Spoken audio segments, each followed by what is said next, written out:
That was the last Christmas that I would ever spend with my grandma. On Christmas Eve, I arrived to my grandma's place and she greeted me like she always does, with a tight hug and lots of kisses. I barely even stepped inside when she started offering me food.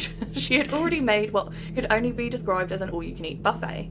We dug in, and once we were done, she showed me where I could sleep for the night. It was a cosy little bedroom, which apparently used to be my mum's room when she was little. Grandma told me not to leave my room during Christmas night in order to avoid disrupting Santa in his work. She said that if I really needed to use the bathroom, I could, but to be extremely quiet and not to go downstairs. On the nightstand, she left a list of things I should do before I go to bed to ensure I get a good present. I decided to play along and abide by the rules. I told her I'd read it before bed and do everything necessary, and she seemed content with that. She wished me good night and left the room. I was pretty tired from the trip there and the enormous dinner I'd eaten, so I laid down in the bed and involuntarily fell asleep within minutes. I awoke a few hours later, glancing at my watch, and realised it was 3:01 a.m. And we know that's the hour that everything goes down. I got up to grab a glass of water from downstairs from the kitchen and groggily walked through the dark, trying to avoid any loud noise or turning on the lights, not to wake Grandma.